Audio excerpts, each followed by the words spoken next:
Bienvenidos, bienvenidas una semana más a El viaje de Penélope, proyecto de divulgación donde destejemos el inmenso telar de nuestra agenda cultural, aquí en Radio Círculo. Buenas tardes, Álvaro.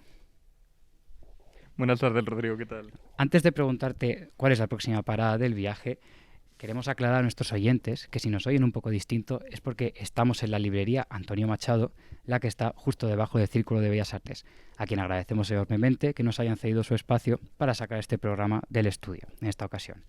Y ahora sí, Álvaro, ¿cuál es nuestra parada? Pues nuestra parada de hoy es la revolución.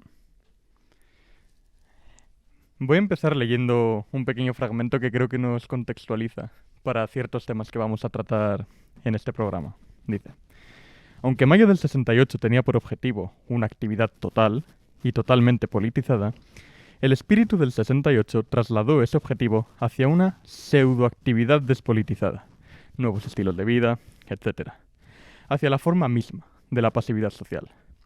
Una consecuencia han sido los recientes estallidos en los suburbios de una violencia que carece de cualquier contenido utópico o libertario.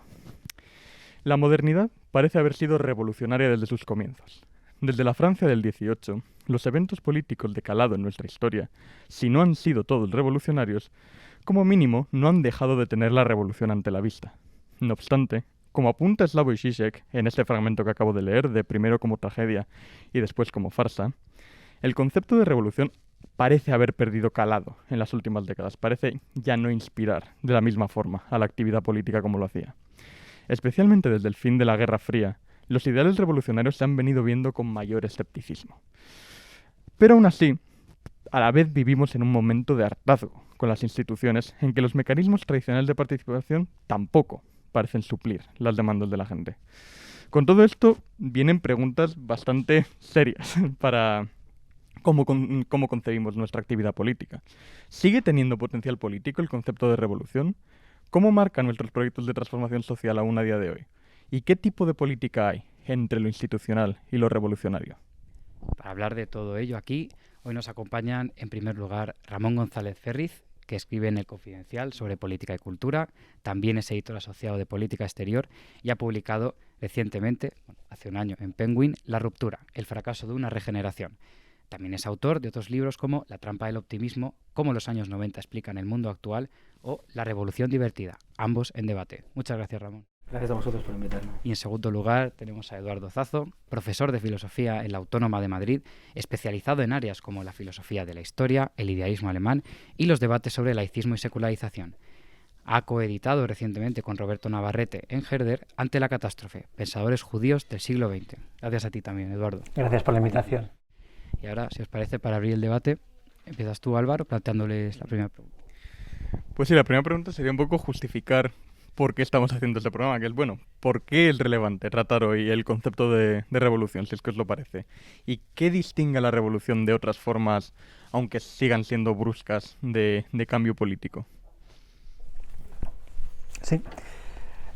Bueno, pues sí, yo creo que, en fin, es una pregunta importante, ¿no?, para pensar el presente. Yo diría de antemano que el concepto de revolución es un concepto central del vocabulario político de la modernidad y, en términos generales, creo que tiene un referente muy claro, que es la Revolución Francesa de 1789, y diría que combina tres rasgos que a veces no se compatibilizan bien, ¿no? Por un lado, y eso se ve de forma clara en la Revolución Francesa, ¿no? Por un lado, la idea de revolución transmite la imagen de una irrupción fulgurante, ¿no?, de algo que ocurre en un momento muy rápido, ¿no?, en primer lugar.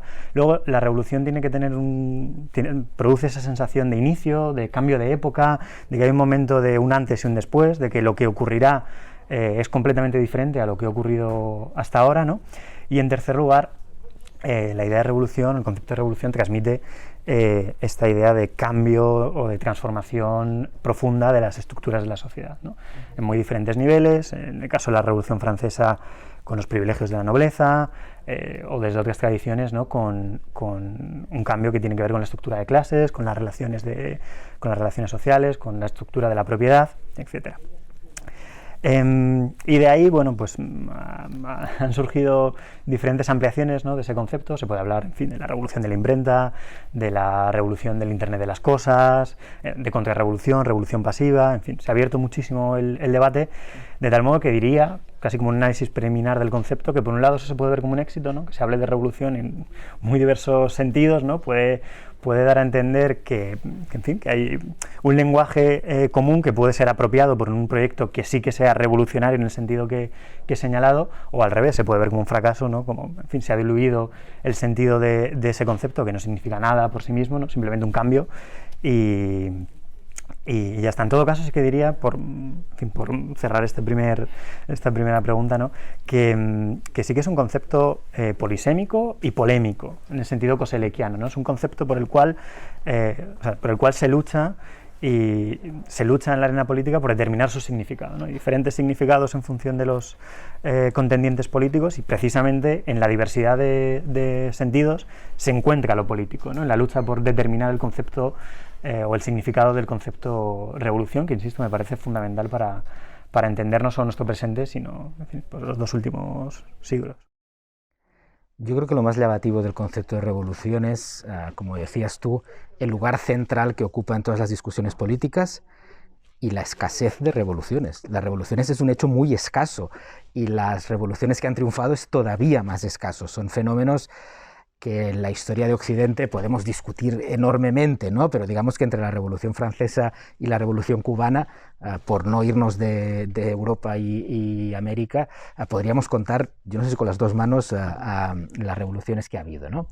Entonces lo primero llamativo es eso, la escasez, y creo que se ha convertido en parte en un fetiche. La revolución es una aspiración, yo creo que brutalmente interpretada y sobreinterpretada, pero en realidad mal entendida, no acabamos de entender por qué en un determinado momento las condiciones objetivas dan pie a la revolución, y no entendemos por qué en otro momento hay una cantidad de condiciones objetivas abrumadora y no hay revoluciones.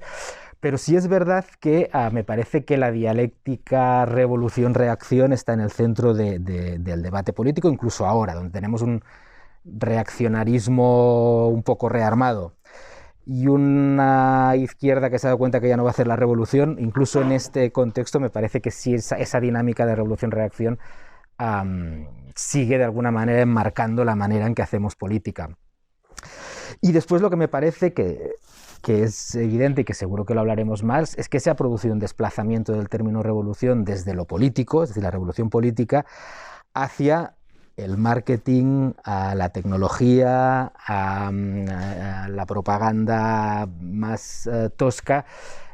Yo, por algunos de mis trabajos, tengo contacto frecuente con gente del contexto corporativo, empresarial, y me doy cuenta de que hablan mucho más de revolución creyéndosela directivos de empresa que directivos de partidos políticos, ¿no? Ellos sí creen, no, el metaverso es una revolución del marketing, las redes sociales han sido una revolución de la... ¿no? Entonces, bueno, sí me parece que ha habido un desplazamiento fuerte del término. Pasamos en segundo lugar, si creéis eso, que en la actualidad, que habéis tocado el asunto, si se ha agotado el concepto, o al menos el concepto como era concebido de forma clásica, y sobre todo, y esta pregunta va relacionada con un acto que hubo hace poco en el Círculo de Bellas Artes sobre desigualdad, donde participó el secretario de Estado Nacho Álvarez y varios políticos más, donde hablaban de que antes de sentarse a hablar medidas concretas de unas políticas redistributivas, había una herramienta preliminar a todo eso en el ámbito del discurso, que es saber vender al electorado y generar en la población la sensación de un horizonte, de construir unas expectativas, antes que entrar en el detalle de unas políticas. Y entonces, a raíz de eso, os quería preguntar si este concepto de revolución ha perdido una capacidad de construir horizontes vitales para proyectos políticos de cualquier tipo. Sí, vale. Sí, es verdad que yo diría a priori que no es descartable, ¿no?, el acontecimiento revolucionario en el sentido que he señalado al inicio, ¿no?, como irrupción fulgurante que marca un antes y un después y que transforma por completo la sociedad, pero es evidente, ¿no? Y por eso estamos, creo que aquí, que no hay ningún proyecto político con ese objetivo a corto plazo, ¿no? Y probablemente pues, eso es uno de los signos de nuestro tiempo. Y que no lo fue hace tanto, ¿no? El siglo XX, decía Ramón que hay muy pocas revoluciones exitosas, pero sí que hay muchos intentos revolucionarios, ¿no? Y desde diferentes posiciones políticas, a veces muy situadas en los extremos, señalan que el siglo XX es el siglo de las revoluciones, ¿no? No exitosas en muchos casos, ¿no? Pero es el siglo que hay que entender con la categoría de la revolución. Ahora bien, si cambiamos el significado o desplazamos el significado de revolución, como señalaba Ramón, aparecen cosas quizá novedosas, ¿no? Entonces, diría en cierto sentido que desde el paradigma de 1917, por ejemplo, ¿no? O 1789, bueno, pues resulta difícil, aunque no diría que es imposible, porque, en fin, hablando de contingencias de la vida humana, pues todo puede suceder, ¿no? Pero bueno, ese paradigma resulta difícil de aceptar hoy en día, también en parte porque, en fin, las condiciones, por ejemplo, de la Revolución Rusa pues fueron muy particulares, ¿no? Hay que pensar que ocurre la Revolución de Febrero después de 2 años y medio de una guerra mundial, ¿no? Y, en fin, pues ese contexto, iba a decir que es difícil de que ocurra otra vez, pero bueno, nunca sabe uno lo que decir, ¿no? En todo caso, teniendo en mente ese modelo, el presente desde luego ha sido desplazado, pero no modificaría el sentido o no desecharía por completo el concepto de revolución, porque yo estoy firmemente convencido de que los historiadores, las historiadoras del futuro dirán que la década de los 10 del siglo XXI probablemente sea la década de un movimiento feminista revolucionario, ¿no? Y que ha cambiado estructuras de la sociedad, pero que no lo ha hecho desde un punto de vista de una irrupción fulgurante con una violencia, de hecho, pues un movimiento de paz y no un movimiento violento, y que, bueno, marcará un antes y un después, está por ver, ¿no? Pero no descartaría, no solo en el ámbito tecnológico o en el ámbito económico, sino también en el ámbito político, que pueda haber otro tipo de revoluciones que no tengan ese modelo de una irrupción fulgurante que vaya directamente a la toma del Estado, ¿no? Y probablemente desde mayo del 68, como ya apuntabas, hay un desplazamiento de ese significado que no lo vacía de productividad, diría, que puede tener productividad en otros ámbitos. El sintagma irrupción fulgurante me parece útil porque ese era tradicionalmente lo que hacían las revoluciones, pero yo creo que ha cambiado una cosa que es, primero, el poder del Estado. Los estados, aun cuando no sean ahora absolutistas o totalitarios, son más fuertes y tienen el poder mucho más distribuido. Los estados. Ahora no te basta con tomar la Moncloa, porque queda el Tribunal Supremo. No te basta con tomar el Ministerio de Economía, porque los poderes están mucho más distribuidos del Estado de lo que estaban anteriormente. Y lo que estamos viendo en las últimas décadas es que los procesos revolucionarios siempre empiezan por la llegada democrática al poder. Es decir, el proyecto de Hugo Chávez o el proyecto, digamos, en el otro extremo, que son las derechas autoritarias, que son casi las que tienen más vigor revolucionario ahora, aunque nos incomode vincular la revolución, los que quieren transformar a fondo la sociedad de una manera más radical, muchas veces son derechas autoritarias como la húngara o como el propio Putin, ya que estamos en el contexto en el que estamos, que llegan al poder democráticamente y luego establecen las dictaduras desde dentro del poder. No digo que Hungría sea una dictadura, pero ya me entendéis, ¿no? Llegas al poder con una democracia y luego la empiezas a desmontar desde dentro. No tomas el Palacio de Invierno, sino que la desmontas desde dentro. Y eso creo que ha cambiado mucho. Tú hablabas de la revolución feminista, pero muchísimos más movimientos que pretenden una transformación radical de las sociedades se han dado cuenta de que no hay mucho más camino que el institucional. No hay mucha más vía de transformación seria de la sociedad, si quieres hacerla desde el BOE, digámoslo así, que el entrismo, por utilizar una palabra clásica de la izquierda, en las instituciones. Y esto tiene que ver con la pregunta original porque creo que ahora se da una paradoja fuerte, incluso yo la veo en ámbitos de la izquierda muy transformadora, me parece percibirlo, que es por un lado como un hartazgo del tecnócrata, un hartazgo social de una tecnocracia aparentemente gris, tosca, no pensante, que era en parte lo que se denunciaba en el 68, y al mismo tiempo cuando hablo con gente de una determinada izquierda que quiere llegar al poder porque cree de verdad en la capacidad del poder para transformar, los problemas que te plantean son profundamente tecnocráticos. profundísimamente cómo reducimos el desequilibrio entre vida laboral y vida personal, cómo reducimos la desigualdad social, cómo creamos un sistema de la seguridad social de los autónomos que sea justo con los autónomos precarios y con los... O sea, son problemas de un grado de complejidad técnica extraordinaria en un momento en que todos en mayor o menor medida estamos un poco cansados de tecnocracia, ¿no? Y creo que esa paradoja la gente de la izquierda la vive con una tensión enorme, porque se dan cuenta de que el lenguaje de los estados de derecho, el lenguaje de los estados liberales lo ha penetrado todo.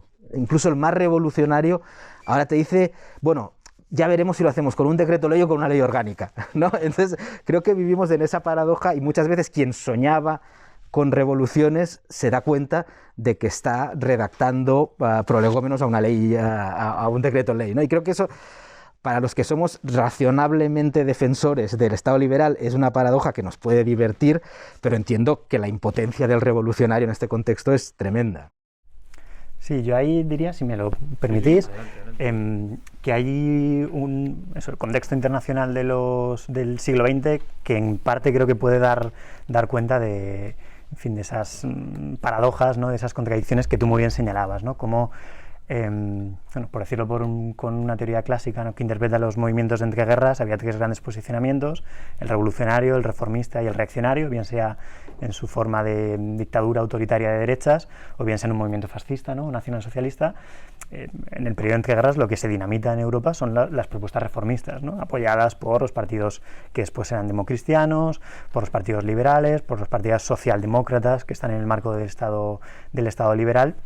Pero bueno, después del 45 retornan con fuerza. Las propuestas reaccionarias pues quedan o directamente fuera de la ley o muy minimizadas, y las propuestas revolucionarias, en ese contexto ya de Guerra Fría, ¿no? Quedan asociadas muy claramente. La revolución acaba en la URSS y la URSS es totalitarismo, la URSS es dictadura, es opresión, lo que significaba la URSS para gran parte de la izquierda en los años 20, en los años 30, ¿no? Que era una promesa de liberación.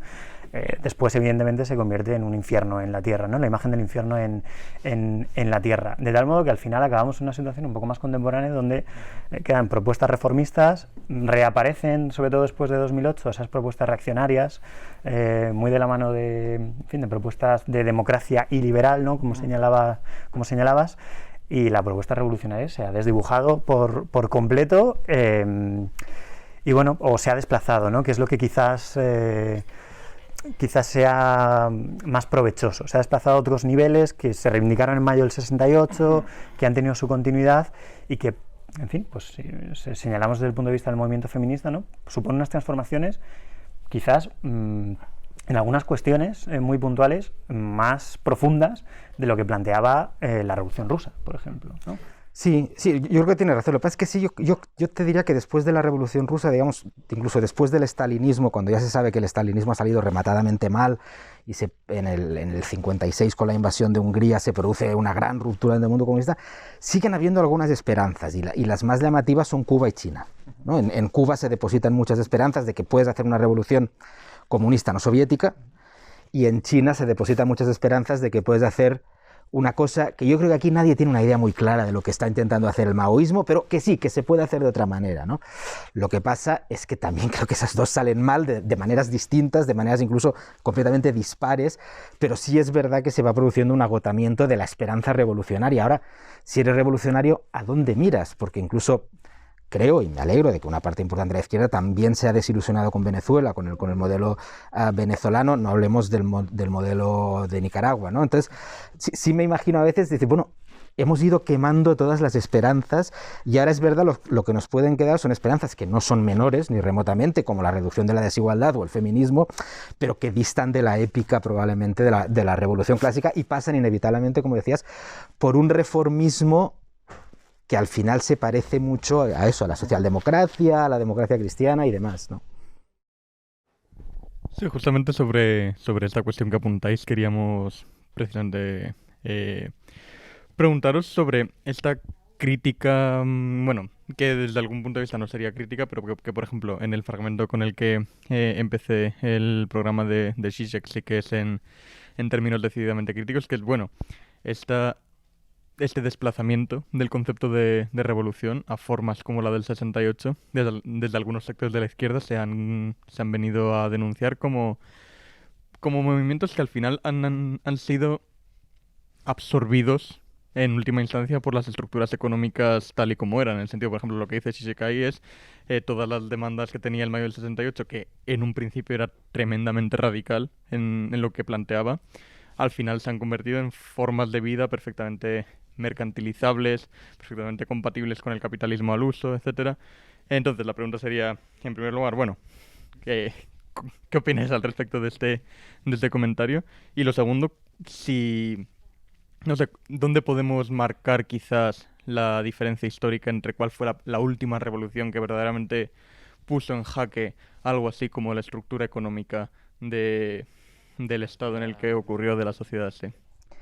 Yo creo que... déjame que haga una precisión muy tiquismiquis, pero que me parece interesante. Creo que lo que dice Zizek, y tal como lo formulabas tú, es una manera común de explicar lo que sucede. Hay un capitalismo, hay unas revoluciones o unas revueltas y el capitalismo las absorbe. Yo creo que no es así. Yo creo que las revueltas son la esencia del capitalismo. Creo que por utilizar una palabra grande, la dialéctica entre hago una revuelta, monto un pollo, cambio los sistemas de vida, utilizo la indumentaria para cambiarlo, utilizo ahora la tecnología para cambiarlo, utilizo la música pop para transformar las ideas, yo creo que eso no va en contra del capitalismo ni es absorbido por el capitalismo, eso es el capitalismo. Otra cosa, que esto sí es cierto, es que Daniel Cohn-Bendit en marzo del 68 pueda pensar que él va a hacer esto. Otra cosa es que John Lennon en 1962 crea que él es un agente del capitalismo. Entonces, no, nosotros somos lo contrario. Pero en realidad tendemos a pensar en el capitalismo, o hemos tendido a pensar muchas veces en el capitalismo como un banquero cristiano de traje y corbata, y eso es parte del capitalismo, pero te diría que en los últimos 50 años el capitalismo ha sido mucho más. Los Beatles, a la tecnología, Apple y TikTok, que además TikTok es chino, lo cual lo hace todo más divertido, que el otro. Entonces, es una precisión que seguramente es irrelevante, pero creo que es importante pensar que el capitalismo no absorbe, sino que funciona así. ¿No? Funciona así. Es un mecanismo, lo podemos llamar destrucción creativa, lo podemos llamar innovación, que ahora lo dicen tanto los emprendedores, pero creo que esa es la esencia. Otra cosa, repito, es que los actores de eso no lo sepan. Y es verdad que en los años 60, cuando algo más adelante de los 60, pero incluso cuando se produce la revolución que propicia Internet, la gente no se ve a sí misma como que está trabajando desde California para consolidar el capitalismo de Amazon, cree que está trabajando en contra, y cree que pertenece a la contracultura, pero en realidad forma parte de lo que será el mainstream. Y eso creo que es relevante para no desengañarnos sobre la capacidad que tiene el capitalismo para absorbernos, sino que en parte funciona así.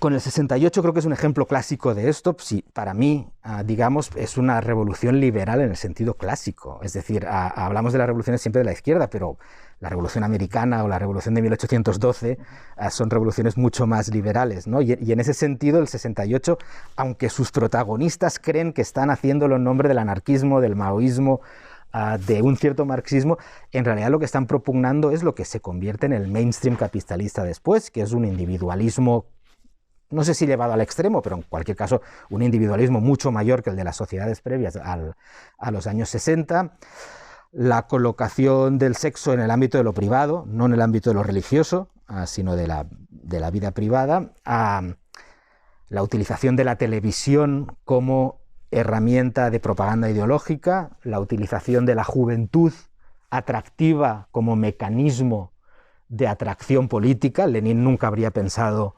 en tener revolucionarios jóvenes y guapos para hacer la revolución, pero los del 68 la verdad es que eran bastante jóvenes y bastante guapos, y eso tuvo un impacto real vía televisión, junto con la lucha contra la guerra de Vietnam, junto a la lucha por la igualdad civil en Estados Unidos, un impacto muy grande.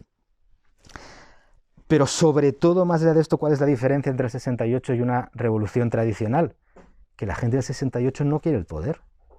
La gente del 68, su plan no es derrocar a De Gaulle y ponerse ellos. Eso es lo que está pensando Mitterrand. A ver si estos chicos me ayudan a tirar a De Gaulle y me pongo yo. Pero una revolución implica necesariamente, al menos en términos políticos clásicos, la toma del poder.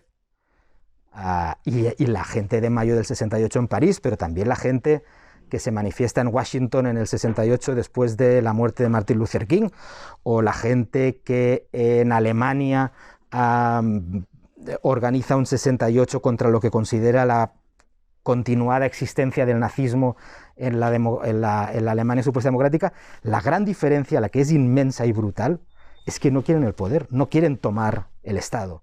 Quieren protestar, quieren derribar al Estado, quieren diluirlo, quieren propiciar un cambio radical, pero ninguno de ellos quiere ser el presidente. Y los revolucionarios clásicos, creedme que sí querían ser el presidente. Sí, yo añadiría a esa descripción una cuestión que creo que es importante, y es que, poniendo en contexto el 68 en la Europa occidental, fundamentalmente, el resultado pudo llegar a ser ese, ¿no? Ese individualismo, pero ese resultado procede de unas fuerzas que intentaron frenar algunas de las aspiraciones de quienes estaban manifestándose en el 68. O sea, que no sé hasta qué punto ellos, la idea tan de la astucia de la razón hegeliana de que lo hacían sin saber que lo estaban haciendo, para mayo del 68, puesto en un contexto un poco más amplio, matizaría un poco más esa idea, en el sentido de que, bueno, en Europa occidental gran parte de las demandas se podrían llegar a entender como la combinación de aquello que faltaba en los tres mundos, ¿no? En el primer mundo, una crítica del capitalismo, representado por Estados Unidos.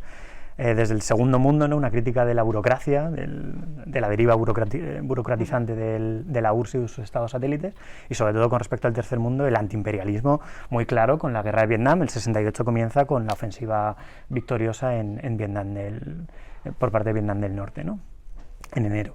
De tal modo que, combinando todos esos elementos, es evidente que esa revuelta, ¿no?, entronca más quizás con la Comuna que con la Revolución Rusa o con la francesa, ¿no? Que hay un desplazamiento, pero no diría, o sea, que ese individualismo posterior, ya de los finales de los 70 o de los 80, no sé, como consecuencia no querida podría estar, pero también es como consecuencia querida de otros que querían que mayo del 68 fracasara en todos los niveles, y de hecho por el contexto de Guerra Fría resulta difícil que triunfara en cualquiera de los dos lados, en París y en Praga, por ejemplo, ¿no? Resultaba difícil que funcionara. Y luego, por otro lado, añadiría también otro elemento importante para entender por qué no quieren el poder, que puede ser visto como algo positivo o como algo negativo, y es bueno, que el marco político posterior al 45 y sobre todo al 49, ¿no?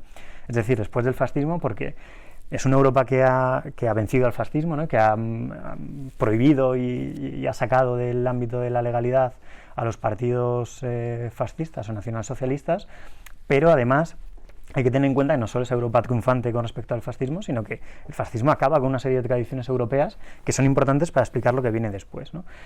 Una que no viene muy al caso aquí, pero que es importante señalar, es ese judaísmo alemán, o sea, esos autores judeo-alemanes que se movían en la órbita de Alemania, de Austria, República Checa, lo que son actualmente esos países, y Polonia, y que desaparece por completo con el fascismo. Y otra cuestión que creo que sí que es relevante en este debate es que las tradiciones de organización del movimiento socialista, del movimiento obrero, también son barridas en los años 20 y en los años 30, ¿no?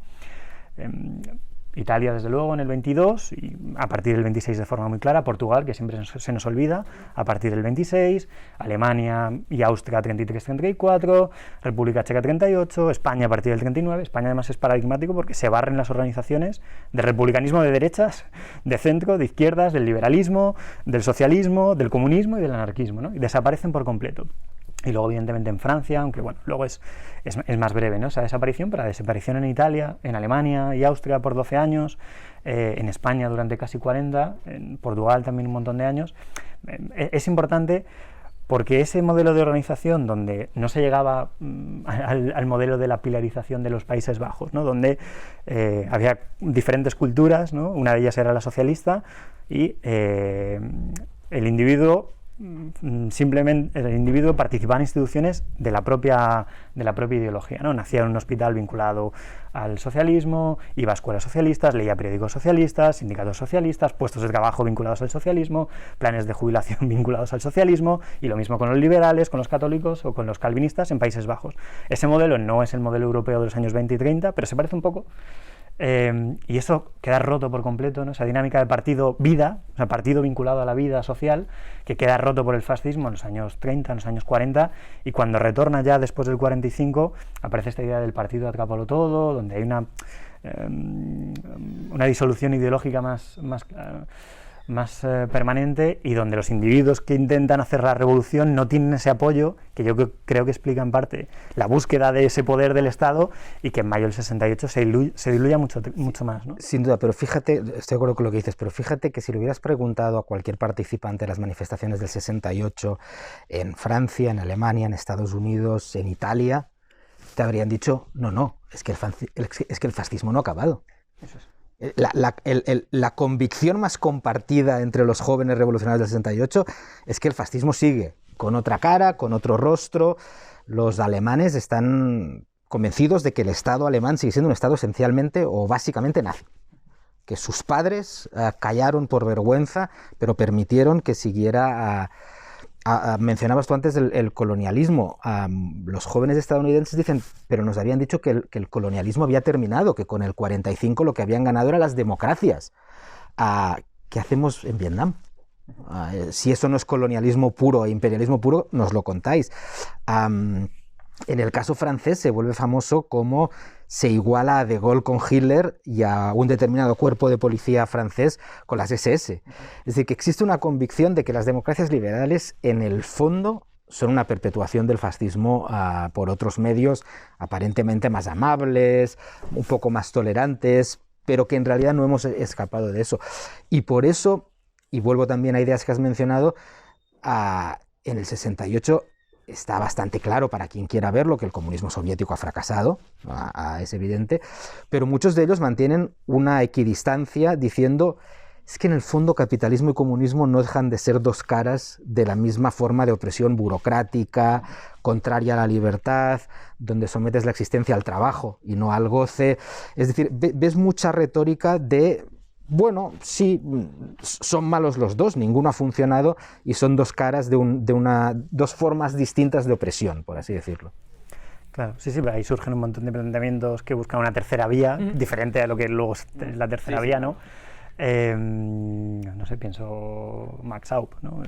Que está justamente con esos temas en los años 50. Entonces sí, vamos totalmente de acuerdo con la idea de que continúa, ¿no? Hay una memoria muy fresca del fascismo y se interpreta, ¿no? Esto está en Sartre, ¿no? Que intenta reproducir los juicios de Nuremberg vinculados con el imperialismo estadounidense en Vietnam. También es verdad, y déjame que me vaya a la anécdota, que la idea de Gaulle de deportar a un judío alemán como Cohn-Bendit no sonaba muy bien en el contexto ¿no?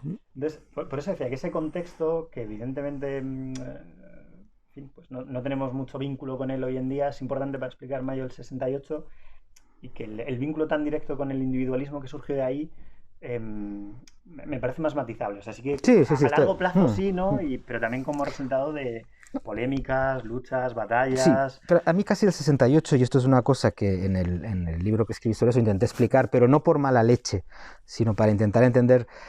A mí quizá lo que más me interesa en el 68 es cómo choca la tradición de izquierda sindicalista obrera y la tradición de izquierda anarquista más intelectual y más hedonista, ¿no? Yo creo que el centro del 68, más allá es cómo chocan esas dos grandes corrientes, cómo las dos corrientes se esfuerzan por vamos a hacer la revolución juntos, vamos a hacer las cosas juntos, y ves que no lo consiguen, que están condenados a no entenderse. La izquierda sindicalista obrera de gente que trabaja en las fábricas de las afueras de París, de Renault, de coches y demás, y unos jóvenes a los que les dicen directamente cuando coinciden en las manifestaciones, si es que vosotros seréis mis jefes dentro de 15 años. Si se ve en vuestra cara que vosotros no vais a trabajar en una fábrica y que acabaréis siendo los directivos y demás, ¿no? O lo que les gritaba Joan Dó desde un balcón del barrio latino, ¿no? Que les gritaba cuando les veía tirar cócteles Molotov, acabaréis siendo notarios, ¿no? Y creo, claro, yo no veo ese proceso como una traición necesariamente, porque no me parece mal que los jóvenes de izquierdas vayan cambiando de opinión, o que la gente en general cambie de opinión, pero sí me parece que ese choque, hablas de las tradiciones, digamos, de organización social, a mí ese choque entre el sindicato clásico que quiere un aumento de sueldo, un aumento de vacaciones, una mejora de las condiciones de trabajo, etcétera, y los izquierdistas que no quieren el poder y que sus reivindicaciones son tan maximalistas que un gobierno les dice: claro, De Gaulle, ¿qué haces si tú eres De Gaulle? ¿Qué hago? No puedo disolver el capitalismo, no puedo disolver la idea de sociedad basada en el trabajo, ¿no? En cambio, sí puedo darle un aumento de sueldo a los sindicatos, que es finalmente lo que hace y lo que acaba con Mayo, ¿no? Entonces, este choque de tradiciones que en Italia se ve incluso de manera más bestia, ¿no? Que lo denuncia muy bien Pasolini en el poema célebre, en el que dice que en los choques entre la policía y los estudiantes, la clase obrera está representada por los policías, no por los estudiantes, que son todos hijos de la clase alta. A mí estos choques de los años 60 creo que sí que marcan el devenir de la izquierda. Antes mencionabas la tercera vía en otro sentido, lo recupero en el sentido de los años 90, que al final sí que marcan el choque casi inevitable y cuyas consecuencias vemos hoy, de una izquierda universitaria, urbana, con sensibilidad ecologista, con una gran formación teórica sobre la política, frente a una izquierda obrera, industrial, que está completamente diluida, ¿no? Entonces, me parece que de esos 60 sale también esto que llega hasta hoy. Bueno, en efecto, muchísimas gracias por esta imagen tan detallada de los movimientos del 68, porque efectivamente tienen una complicación inmensa que no podemos tratar en este programa. Pero volviendo un momento, Ramón, a lo que me has comentado al principio sobre cómo lo que, al menos gran parte de lo que nos ha llegado hoy del mayo del 68, puede verse incluso como las propias dinámicas del capitalismo, en cierto sentido, lo que has comentado, ¿no? La destrucción creadora, etcétera. Quería leer una breve cita del tan denostado Francis Fukuyama. Si queréis yo le defiendo, ¿eh? Me ofrezco voluntario a defenderle. No con mucha convicción, pero con algo de convicción sí. O sea, que efectivamente nos dice al principio de su célebre artículo, ¿no? El fin de la historia. Dice: el triunfo de Occidente, de la idea occidental, se pone ante todo de manifiesto en el agotamiento total de alternativas sistemáticas viables al liberalismo occidental. Y entonces, a partir de esto, es decir, el hecho de que veamos, ¿no?, que lo que nos ha llegado del mayo del 68 sea o absorbible o ni siquiera absorbible, sino parte de la propia dinámica capitalista, esto junto a los eventos históricos de la caída del muro, de la caída de la URSS, en cierto sentido no le podemos dar cierta parte de razón a Fukuyama. No necesariamente, ahora le puedes defender si quieres, tanto desde esa posible visión positiva a simplemente decir, bueno, parece que se han agotado las utopías distintas al liberalismo, se han agotado los proyectos verdaderamente revolucionarios en el sentido de la Revolución Rusa, que propusieran un sistema diferente al capitalismo, ¿no? Parece que las nuevas revoluciones tienen una dinámica mucho más parecida a la propia del mercado en ese sentido. Entonces, simplemente queríamos preguntar eso, ¿no? ¿Se ha restringido entonces el ámbito de lo políticamente posible a lo largo del siglo XX y particularmente en estos recuerdos históricos que tenemos de qué ha quedado del 68 y qué ha ocurrido después del 89 y el 91? ¿Vas a defender a Fukuyama al del 91 o al que se rectificó a sí mismo? Me gusta más el de ahora. Pero sí. Bueno, di tú. Sí, no, muy brevemente. Yo, insisto, no tiraría por la borda el concepto de revolución. Insisto, pienso que estamos en mitad de una revolución enorme que podríamos calificar como revolución feminista, que tiene otras características, que no es una irrupción fulgurante, pero que sí que probablemente marque un antes y un después, y que desde luego está transformando estructuras muy hondas a nivel material y a nivel simbólico. Entonces, no lo desecharía, evidentemente ese modelo revolucionario muy vinculado a finales del 19, principios del 20, quizás cuyo representante más último no sea la revolución de Cuba y la muerte del Che en el 67, ¿no? Eso, evidentemente, estamos en otro paradigma pero no lo desecharía porque cambie el concepto de revolución. En ningún caso lo desecharía, y más bien al contrario intentaría buscar aquellos elementos que son productivos para el presente, incluso el propio mayo del 68, ¿no? Que haya dado lugar a cosas que los propios actores no querían o conscientemente no querían en ese momento, ¿no?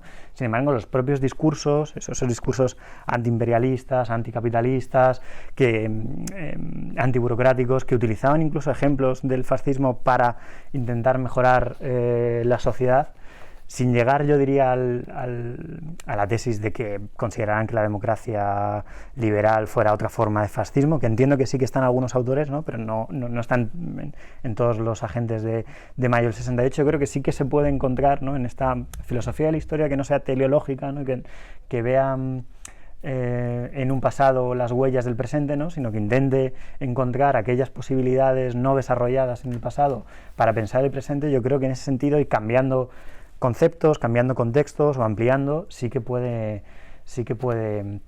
tener productividad para el presente, porque en última instancia la historia no ha terminado. O sea, en última instancia Fukuyama, en ese texto, como él mismo se corrigió después, en fin, no estamos después del final de los tiempos. No es la democracia liberal, como está ocurriendo incluso en Europa, ¿no? Se mencionaba el caso de Hungría.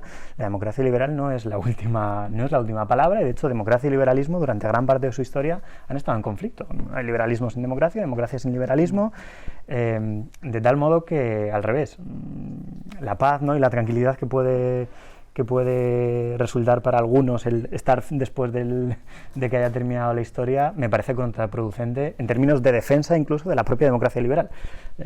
Esa tranquilidad de ánimo de saberse salvado, en términos religiosos, me parece peligrosa. Venga, ahora me toca a mí defenderle. No voy a defenderle, pero sí, es que escribí un libro que tenía mucho que ver con los errores de Fukuyama. Entonces, los errores que se cometieron a lo largo de los años 90, precisamente por la arrogancia de los triunfadores, ¿no?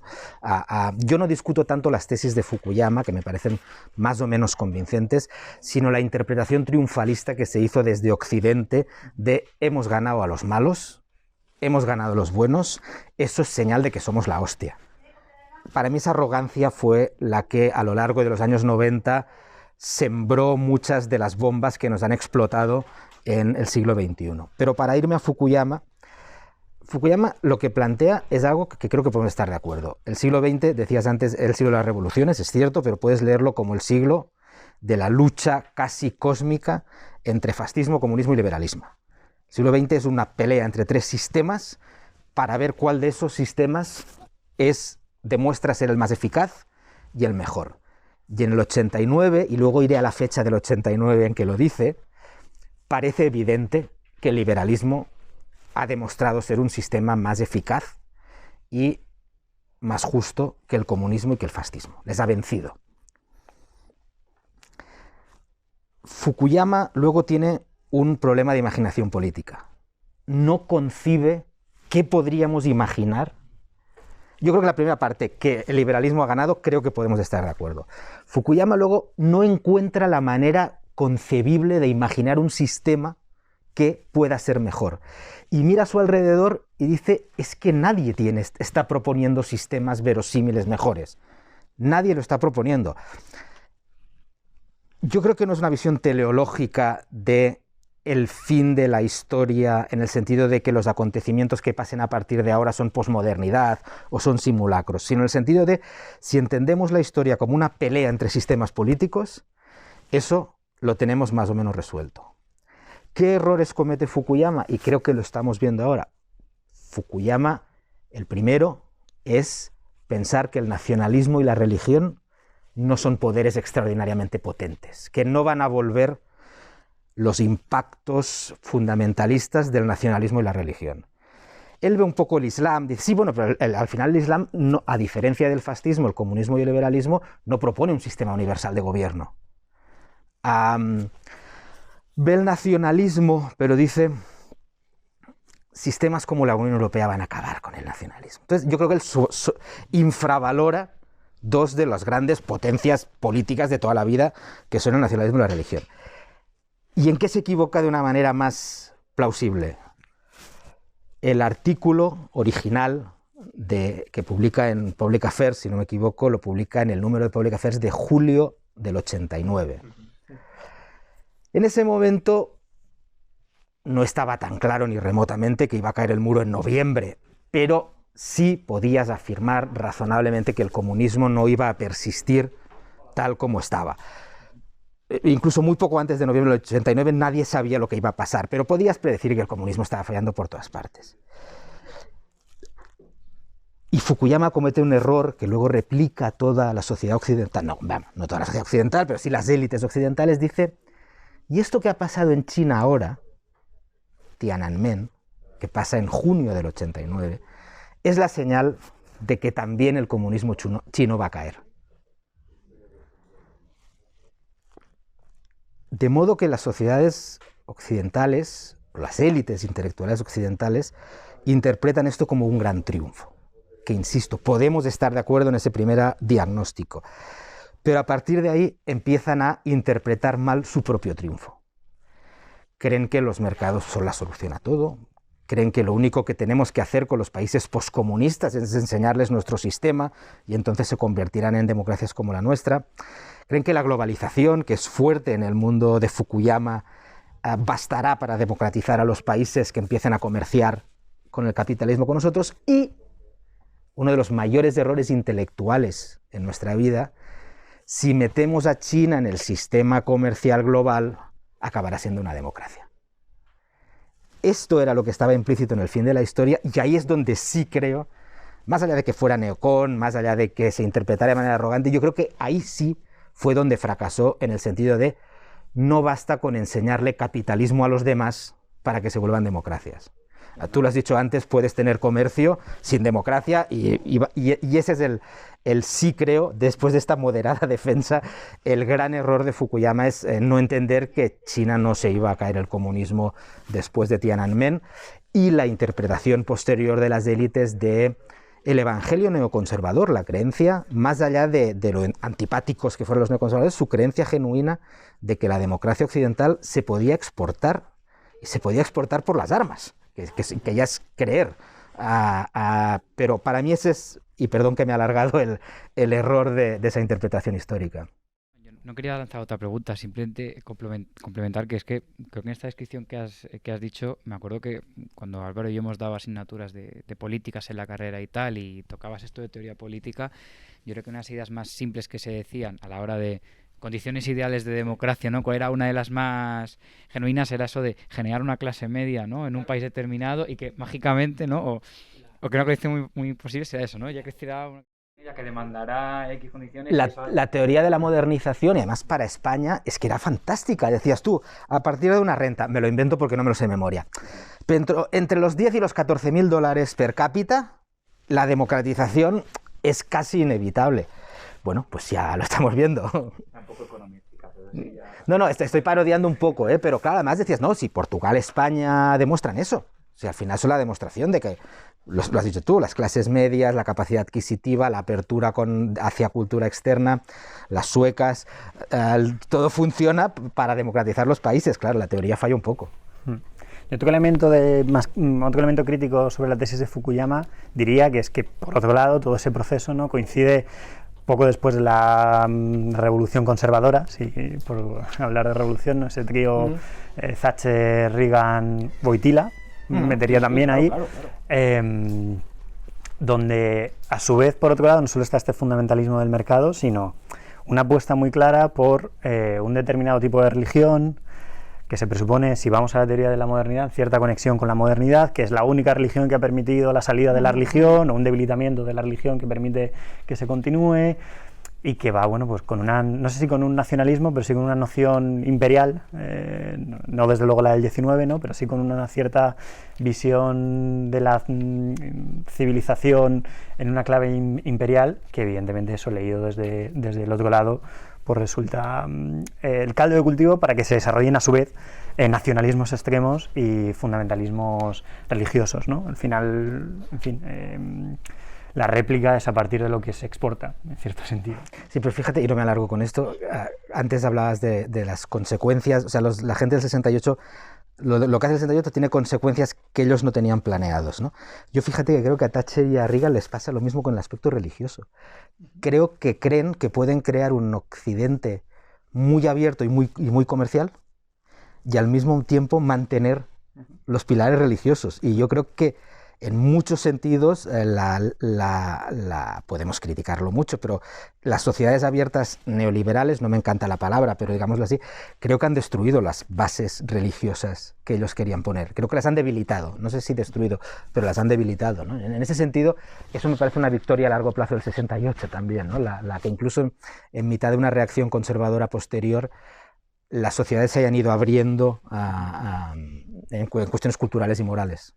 Claro, y ahí Reagan representa el anti-mayo del 68. Claro, es una reacción explícita, es una reacción clásica a una revolución.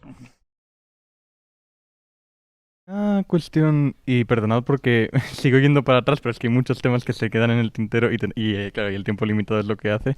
Pero Edu, antes has planteado una cosa que, bueno, al principio y hace un rato también otra vez, que efectivamente hace referencia a cómo movimientos que, aunque no se declaren quizá tan omniabarcantes como lo pudieron ser el proyecto revolucionario francés o el revolucionario ruso, pueden sin embargo ir a las raíces sistemáticas de muchas cuestiones, como has dicho precisamente con el movimiento feminista. Podemos pensar también en movimiento en torno al cambio climático, etcétera. Es decir, ¿pensáis quizás que esta es más bien la forma que puede tomar una política post grandes narrativas, grandes revoluciones a lo rusa, a lo francesa, y que sin embargo eso sí que abra una puerta para proyectos políticos que quizá efectivamente se han quedado sin ver por el planteamiento de Fukuyama en tres grandes bloques, en tres grandes cosmovisiones? Claro, sí, de hecho, en parte yo diría que el mito de esa gran narrativa de la Revolución Francesa y de la Revolución Rusa como propuestas globales de transformación también tiene que ser modificado. Desde una lectura que pone en el centro la cuestión de la raza, la cuestión de las mujeres, la Revolución Francesa se queda en nada. Y son los jacobinos también los que tienen ahí un papel central a la hora de cerrar los clubes de mujeres, o bueno, lo que cuenta C.L.R. James en Los Jacobinos Negros, ¿no? Que invocaban los esclavos que estaban haciendo la revolución en Haití, la marsellesa, ¿no?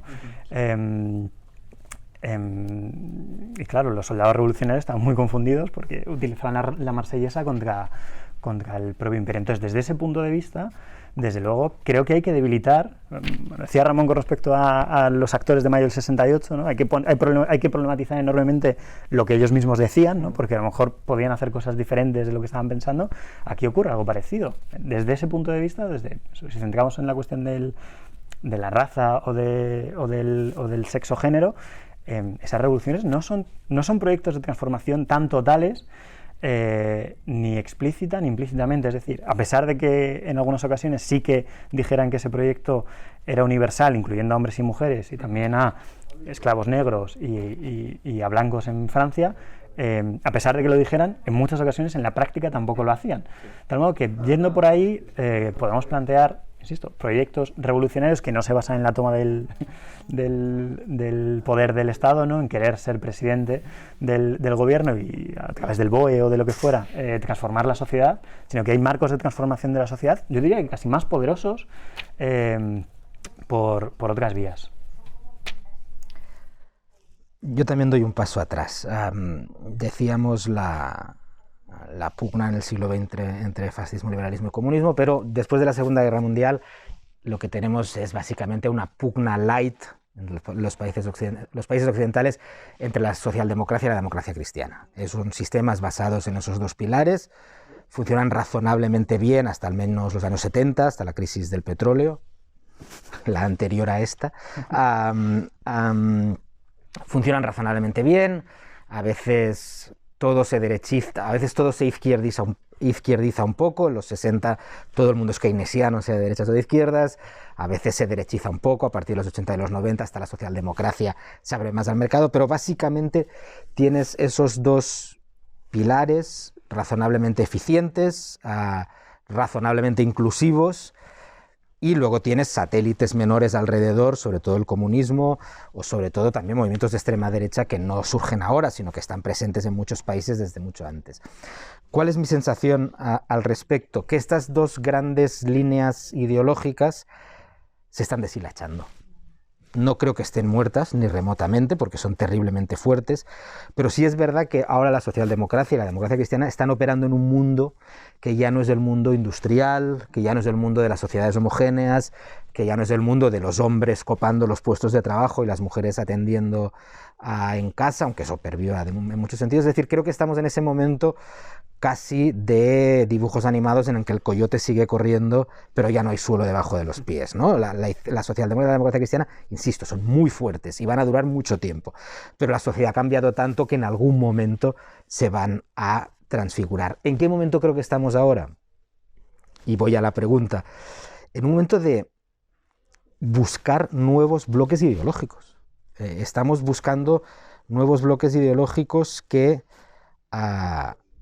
estén más ajustados a las formas de vida digitales, a las reivindicaciones de igualdad de género, a las reivindicaciones de equidad económica en un mundo donde es más difícil redistribuir porque no tienes sindicatos fuertes y no tienes trabajo industrial, donde el tipo que trabaja en Zara no se hace un sindicato.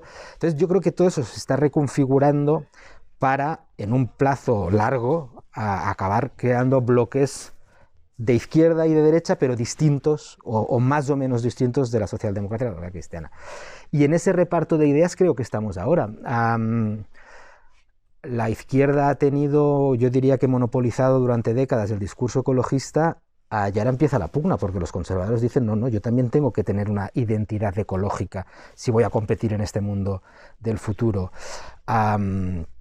Tenemos muchos feminismos, pero ahora la derecha se está preocupando en tener un feminismo liberal o un feminismo conservador, porque sabe que esa es la pugna que viene, o una de las pugnas que vienen. Las derechas duras europeas han pasado, empezando por Vox, de defender unos sistemas económicos muy liberales. Es el caso, por ejemplo, del Frente Nacional de hace 3 décadas, hacer un desplazamiento cada vez mayor hacia políticas económicas proteccionistas, del bienestar, etcétera. De modo que yo creo que es un momento de reparto de ideas, de buscar alineamientos de ideas más fuertes, más sólidos, que tal vez no se produzcan. Igual me convencéis de que ya no va a haber partidos tan sólidos como la democracia cristiana alemana o como el gaullismo francés. Eso ya no va a existir. Vamos a un mundo donde ya no habrá alineamientos ideológicos tan fuertes. Pero creo que estamos en ese momento. Entonces yo descarto un poco más la idea de la revolución en este mundo. Creo que vamos a un mundo muy tecnocrático. Los problemas de los que estamos hablando, insisto, estamos en un momento de rearmamiento ideológico tanto de la izquierda como de la derecha, pero es que nos enfrentamos a problemas muy tecnocráticos. Los dos que yo creo que están atrayendo más discusión, que son la digitalización y que son la transición energética, son problemas muy técnicos y que generan problemas brutalmente grandes de desigualdad que solo los arreglas con redistribuciones muy técnicas. Entonces, yo no veo revoluciones, digamos, o no veo estas cosas en términos de revolución, pero sí me parece que es un momento de reasignación de ideas muy, muy fuerte, ¿no? En donde desde Ana Patricia Botín hasta las limpiadoras están intentando cuajar una idea de feminismo, donde el conservadurismo está intentando explicar que ellos también son ecológicos. Me parece un momento de reparto muy, muy fuerte de ideas y de reconfiguración. Que respondas a Ramón, y o sea, no es otra nueva pregunta, es complementando una que queríamos decir Álvaro y yo con esto que dices precisamente, es este concepto de transversalidad, porque por mucho que estás comentando, Ramón, ese ordenamiento de bloques y como que ya no va a ser, las demandas no se van a articular como en los 60, etcétera, tú ya mencionabas que ya había en la izquierda en concreto estas pugnas de la policía, los jóvenes estudiantes y esas entidades que ya empiezan a disolverse, ¿no? Y no articularse en ese modelo que decías del partido clásico que abarca ya todas las etapas de atraparlo todo, exacto. Hay ciencias políticas, ¿eh? Como entonces, en ese caso, viendo que igual no era tan claro que la transversalidad antes era un bloque compacto, ¿creéis que es un concepto que en esas nuevas demandas que se van articulando van a converger? ¿Vamos a poder tener que este tipo de demandas, en estos retos que dices, por ejemplo, ¿no?, de transición energética y digitalización, va a haber más esa presión desde la ciudadanía, o va a ser una cosa más eso, desde arriba, por así decir, diríamos, ¿no? ¿Cómo creéis que se puede articular eso? ¿Qué rol puede jugar la transversalidad? Claro, yo diría, o sea, en un marco, dando un paso atrás, ¿no? O sea, el marco general es el de, en fin, no hay propuestas de un futuro nuevo y liberador, ¿no? Y en fin, más bien la mirada es hacia el pasado y hacia atrás, ¿no? Y que es aquello de salvable del pasado y no tanto la construcción de futuros completamente diferentes, ¿no? Las utopías en gran parte han dejado de estar ahí. Y en ese sentido también hay hay un relato que no es del todo falso, pero que es preciso matizar, ¿no? Según el cual tenemos el modelo del partido que yo mismo puedo reproducir a veces, ¿no? Ese modelo de partido de izquierdas con el obrero como clave, ¿no? Y bueno, es que las revoluciones exitosas en el 20 tampoco tuvieron al obrero en el centro. Por ejemplo, la Revolución Rusa comienza el 8 de marzo. La cubana tampoco es... Bueno, la Revolución China tampoco... el elemento campesino juega un papel central, también incluso en la Revolución Rusa, que es el elemento decisivo, ¿no?, entre los rojos y los blancos.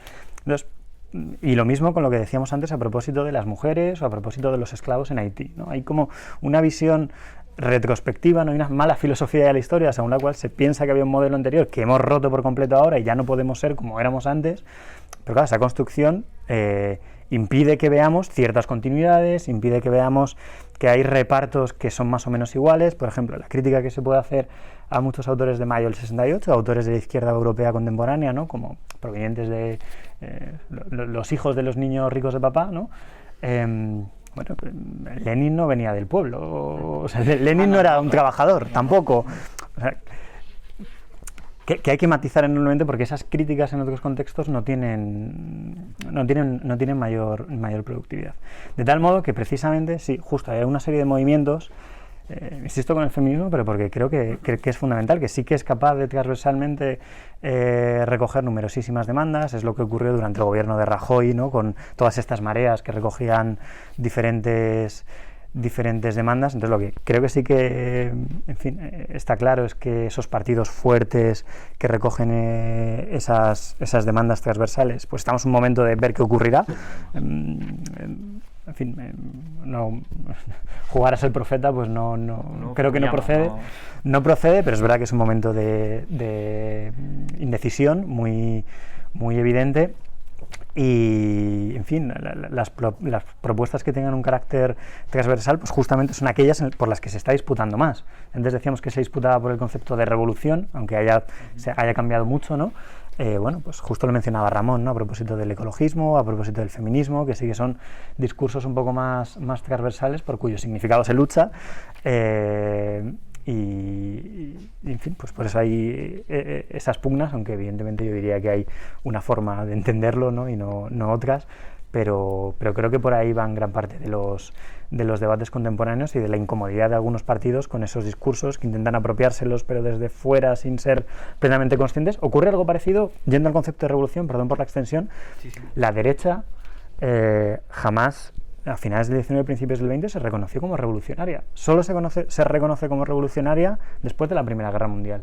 Y reivindica el concepto de revolución. Están haciendo una revolución que ya no es material, sino que es espiritual. No hay revolucionarios en el fondo, es una revolución sin revolucionarios, ¿no?, por decirlo con el texto de un historiador, Philippe Bourrin. Y se reapropian del concepto de revolución desde la derecha, ¿no? Entonces yo creo que estamos también en un periodo parecido, donde hay trasvases, ¿no?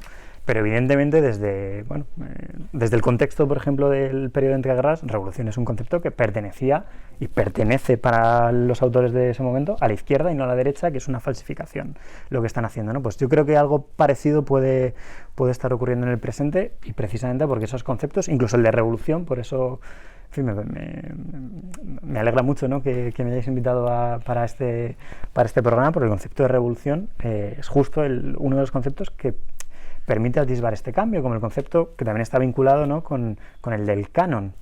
Ese cambio, esa transformación revolucionaria del programa que hacéis sobre el canon, también tiene su reflejo sobre el canon, que nos preguntemos, quizás la pregunta ya no es tanto por el futuro completamente diferente y revolucionario e idílico, sino por cómo miramos al pasado, ¿no? Y cómo miramos al pasado también refleja un cambio en el presente, y ese cambio creo que puede ser revolucionario, aunque es radicalmente diferente a la imagen que teníamos previa.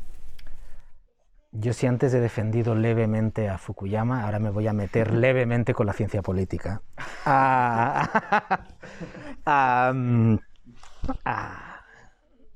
Soy escéptico, pero me dejo convencer, cambio de opinión sobre esto con mucha frecuencia. Pero ahora mismo soy escéptico con la noción de demanda transversal. Y soy escéptico, voy un poco más allá, y aquí es donde me meto un poco con la ciencia política, de su tendencia a mirar las políticas en términos de demanda y no en términos de oferta. Creo que es un problema muchas veces del análisis social que los economistas llevan mucho tiempo cometiendo, que es a verlo todo en términos de qué quiere la gente, pues entonces la política y el mercado se ajustarán.